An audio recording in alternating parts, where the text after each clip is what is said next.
Bienvenue à Lecture en Crous, troisième volet de Construire un feu de Jack London. L'homme était furieux et maudit à haute voix sa malchance. Il avait espéré rejoindre les autres au camp à 6 heures, et ceci lui ferait perdre 1 heure. Car il lui faudrait construire un feu et faire sécher ses bas et ses chaussures.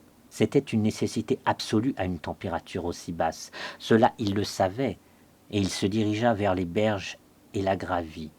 En haut, emmêlé dans le sous-bois, parmi les troncs de plusieurs petits sapins, il trouvera du bois mort déposé par les hautes eaux, bâtons et brindilles surtout, mais aussi d'assez grands bouts de branches et de fines herbes sèches de l'année précédente. Il rangea sur la neige quelques rondins. Ceux-ci serviraient de base et empêcheraient la jeune flamme de se noyer dans la neige, qu'autrement elle ferait fondre. Cette flamme, il l'obtint en appliquant une allumette à un fragment d'écorce de bouleau qu'il sortit de sa poche et qui s'enflamma plus volontiers encore que du papier. Après l'avoir placé sur les rondins, il alimenta la petite flamme à l'aide de pincées d'herbes sèches et de minuscules brindilles. Il s'appliquait avec une prudence lente, une conscience aiguë du danger. Peu à peu, la flamme prenant des forces, il augmenta la taille des bouts de bois avec lesquels il la nourrissait. Accroupi dans la neige, il tirait des branchettes du fouillis de bois mort et les posait directement sur la flamme. Il savait qu'il ne pouvait risquer un échec. Quand il fait 75 degrés au-dessous de zéro, on ne peut pas échouer dans sa première tentative de construire un feu. En tout cas pas avec des pieds mouillés. Si on a les pieds secs et qu'on échoue, on peut courir sur la piste pendant un demi-mile afin de raviver sa circulation.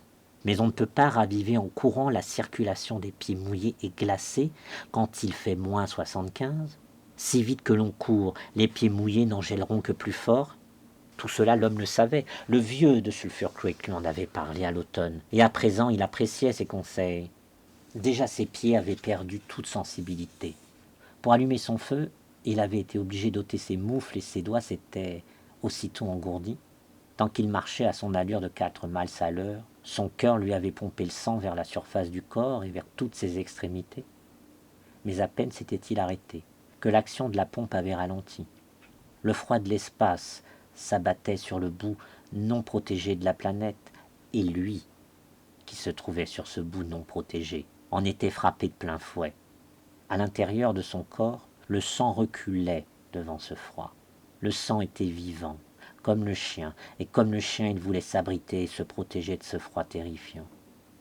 Tant que l'homme avait marché à 4 miles à l'heure, il avait pompé ce sang, bon gré, mal gré, vers la surface. Mais à présent, le sang se retirait vers les tréfonds du corps. Les extrémités furent les premières à sentir son absence. Les pieds mouillés gélèrent plus vite, et les doigts exposés s'engourdirent plus vite, bien qu'ils n'eussent pas encore commencé à geler.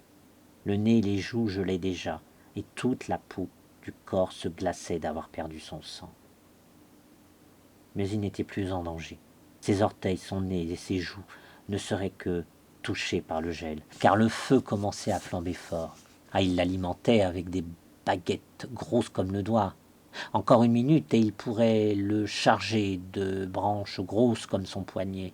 Et alors il pourrait se déchausser, et tandis que ses bas et ses mocassins mouillés sécheraient, réchauffer ses pieds nus devant le feu après les avoir, comme il se doit, frictionnés avec de la neige. Le feu avait pris. Il n'était plus en danger. Il se souvint du conseil du vieux de Sulphur Creek et sourit. L'ancien avait exprimé avec beaucoup de gravité la loi selon laquelle nul homme ne doit voyager seul dans le Klondike au-dessous de moins 50. Eh bien, voilà, l'accident s'était produit. Il était seul, et il s'était tiré d'affaire. Ces anciens ne sont que des femmelettes. Certains d'entre eux, songea-t-il. Tout ce dont un homme a besoin, c'est de ne pas perdre la tête, et tout va bien. N'importe qui, s'il est un homme, peut voyager seul. Mais c'était surprenant, la vitesse à laquelle ses joues et son nez gelaient, et il n'aurait jamais cru que ses doigts pourraient se raidir en si peu de temps. Raide, il l'était, car il pouvait à peine les rapprocher pour saisir un bout de bois, et il lui paraissait étranger à son corps, à lui-même. Quand il touchait un bâton, il lui fallait regarder pour voir si oui ou non il le tenait. Le courant passait plutôt mal entre lui et le bout de ses doigts. Tout cela comptait peu. Le feu était là, craquant et crépitant, promettant la vie avec chacune de ses flammes dansantes. Il se mit à délacer ses mocassins. Ils étaient enrobés de glace, jusqu'à mi-hauteur de ses mollets. Ses épaisses chaussettes allemandes ressemblaient à des fourreaux d'acier, et les lacets des mocassins avaient l'air de tiges de fer tordues et nouées, comme par quelque déflagration. Pendant un moment, il peina de ses doigts gourds, et puis, se rendant compte de la vanité de son entreprise, il tira son couteau de sa gaine. Mais il n'eut pas le temps de couper son lacet. Cela arriva par sa faute, ou plutôt son erreur. Il n'aurait pas dû construire un feu sous le sapin. Il aurait dû le construire à découvert. Mais il avait trouvé plus commode de tirer des branches, des broussailles, et de les jeter directement sur le feu. Or l'arbre sous lequel il avait fait cela portait sur ses branches une masse de neige. Il y avait des semaines que le vent n'avait pas soufflé, et chaque branche était aussi chargée qu'elle pouvait l'être. Chaque fois qu'il tirait une brindille, l'homme avait communiqué à l'arbre une légère agitation, une agitation imperspectible en ce qui le concernait, mais suffisante pour provoquer la catastrophe. Tout en haut de l'arbre, une branche déversa son chargement de neige. Celui-ci tomba sur les branches au-dessous, et les fit verser à leur tour. La chute continua, s'accéléra, s'étendit à l'arbre entier. Elle grossit comme une avalanche et descendit sans crier gare sur l'homme et sur le feu, et le feu fut anéanti. Là où il avait brûlé, gisait en désordre une cape de neige fraîche. L'homme était bouleversé. Il lui semblait qu'il venait de s'entendre condamné à mort. Demeura un moment assis, les yeux fixés sur l'endroit où s'était trouvé le feu. Et puis il devint très calme. Peut-être avait-il raison, l'ancien de Sulphur Creek. Si seulement il avait eu un compagnon de piste, il ne serait pas en danger à présent. Son compagnon aurait construit le feu. Eh bien, c'était à lui de le reconstruire en cette seconde fois, et il ne pouvait plus échouer. Même s'il réussissait, il perdrait sans aucun doute quelques orteils. Ses pieds devaient être sérieusement gelés maintenant, et un certain temps s'écoulerait avant que le second feu soit prêt. Telles étaient ses réflexions, mais il ne réfléchissait pas sans agir. Pendant qu'elle lui passait par l'esprit, il s'activait. Il installa une nouvelle base pour le feu, à découvert cette fois, là où nul arbre ne pourrait traîtreusement l'éteindre. Ensuite, il ramassa des herbes sèches et de menus brindilles dans le fouillis déposé par la crue. Il ne pouvait pas serrer les doigts pour les en retirer, mais il parvenait à les saisir par poignées. S'y trouvaient aussi mêlés de nombreux bouts de bois pourris et de mousse verte indésirable, mais il ne pouvait pas faire mieux. Il travaillait avec méthode et rassembla même une brassée des plus grosses branches pour plus tard, quand le feu aurait pris.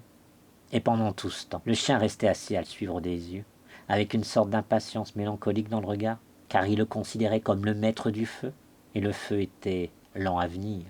Lorsque tout fut prêt, l'homme plongea la main dans sa poche pour y prendre un second morceau d'écorce de bouleau. Il savait que l'écorce était là, et bien qu'il ne pût la sentir au bout de ses doigts, il entendait son foisonnement sec sous ses tâtonnements.